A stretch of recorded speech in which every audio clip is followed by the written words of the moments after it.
Di antara lembah hijau yang memeluk tanah Tabanan, di mana kabut pagi menari di atas pucuk pohon, dan desir angin membawa kisah yang diwariskan dari generasi ke generasi.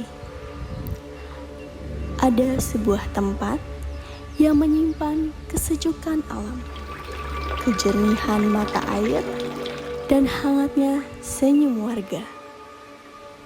Sebuah rumah bagi tradisi, pangkuan bagi alam, dan panggilan bagi hati yang rindu akan ketenangan. Selamat datang di Desa Mundah, permata tersembunyi di Kecamatan Salemadak Barat, Kabupaten Tabanan, Bali. Di balik nama Mundah, tersimpan kisah tentang manggis kuning, tumbuhan yang dulu mewarnai tanah ini dengan keindahan dan kesuburan. Kini pohonnya kian jarang terlihat, namun namanya tetap hidup, mengikat kenangan akan masa ketika alam dan manusia berpadu dalam harmoni.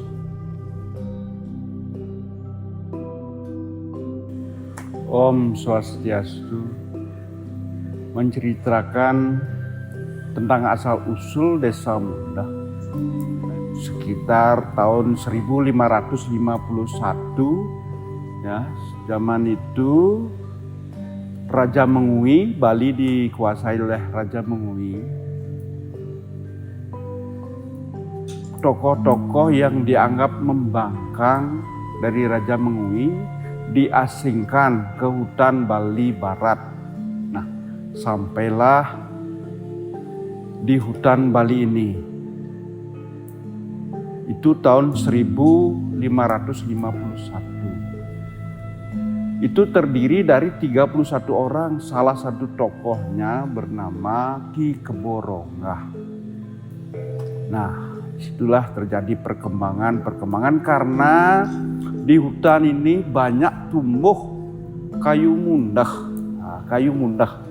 Mundah itu seperti manggis, yang disebutannya manggis kuning kecil ya.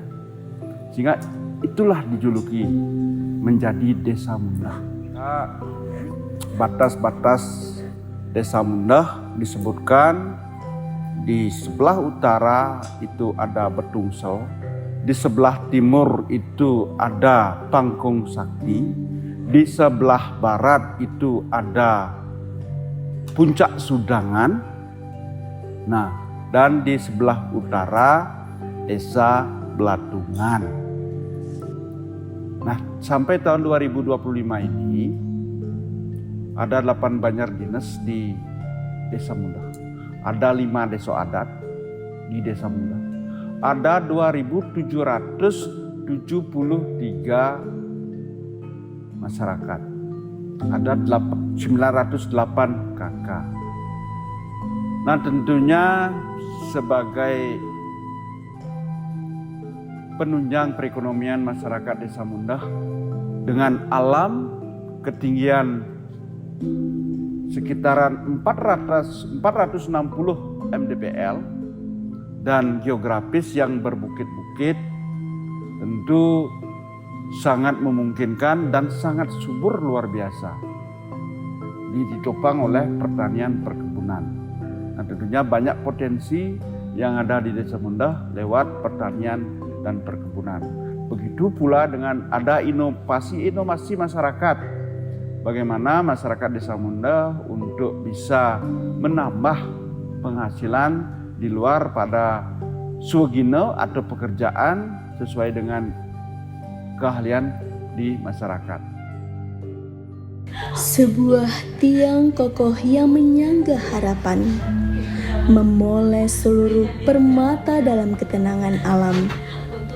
Sejak 1949, SD Negeri 1 Mundah berdiri.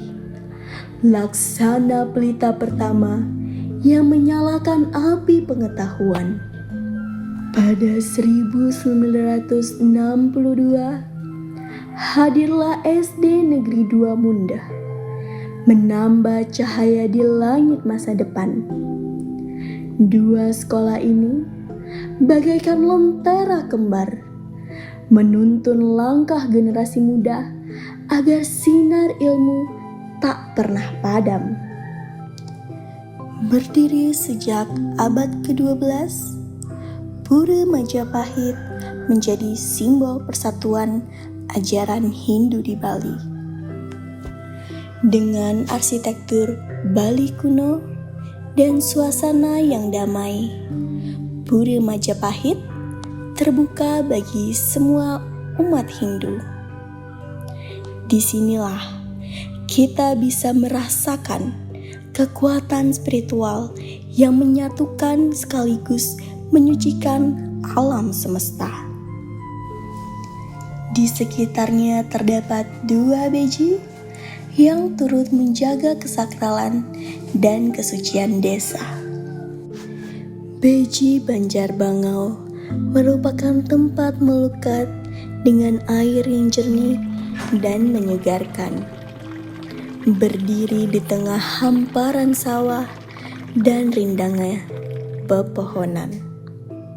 Sementara itu, Beji Banjar Pancoran menggabungkan tantangan perjalanan dengan ketenangan batin yang tercipta saat kita berjalan menyusurinya.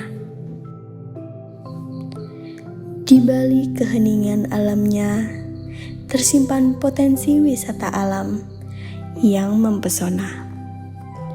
Di tengah rimba dan kebun yang memeluk desa, hidup lebah-lebah trigona, pengrajin manis yang setia pada bunga-bunga liar. Di tangan-tangan terampil Bambu Family, bahan sederhana menjelma menjadi sebuah karya seni.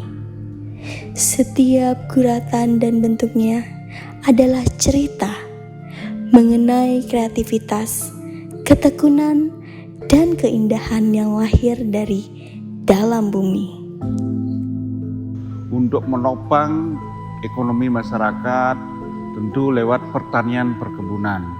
Nah, khusus di Desa Mundah, potensi bidang pertanian perkebunan itu ada coklat, kelapa, kopi, dan berbagai macam pertanian buah-buahan seperti manggis, duren, dengan alamnya yang masih bersih. Jauh dari pencemaran tentu oksigen masih murni bersih. Ya, itu dengan potensi alam, ada sungai, ada hutan di Desa Mundah. Desa Mundah ditetapkan menjadi kampung buah dan menjadi Desa Saini Tabanan. Tentu perkembangan kepariwisataannya nanti berbasis dengan alam, ya, pertanian, perkebunan untuk menopang ketahanan pangan. Desa Mundah yang memang paling ujung di wilayah Tabanan bisa nanti dikembangkan, dibangun tentu lewat dukungan komitmen masyarakat, komitmen pemerintah daerah juga dengan pemerintah pusat. Yang terpenting adalah komitmen masyarakat Desa Mundah, baik generasi muda, begitu pula dengan lembaga-lembaganya untuk bisa melestarikan alam dan tradisi budaya Bali yang ada di Desa Mundah. Ya, sekian dari saya Inyoman Sukeyase, Perbekal Desa Mundah. Ya, saya ucapkan terima kasih juga kepada adik-adik KKN yang memberikan motivasi, yang memberikan sumbangsih untuk perkembangan dan pembangunan di Desa Mundah. Dan yang akhiri untuk Pramu Santi, Om Santi Santi Santi Om. Desa Mundah mencerminkan harmoni antara alam yang damai dan budaya yang tetap terjaga. Bukan sekedar sebuah titik di peta, tetapi ruang di mana alam dan tradisi saling bersentuhan. Di antara bisikan angin pegunungan dan alunan budaya yang tak pernah padam. Mundah menunggu, derap langkah menuju pada cerita yang tak akan pernah selesai di Desa Mundah.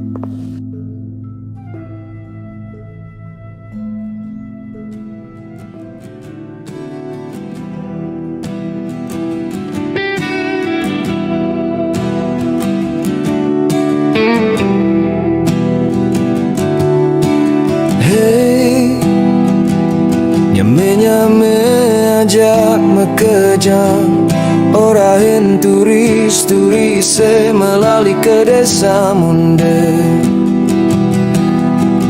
Tongosne di muncok Bukit Menawan,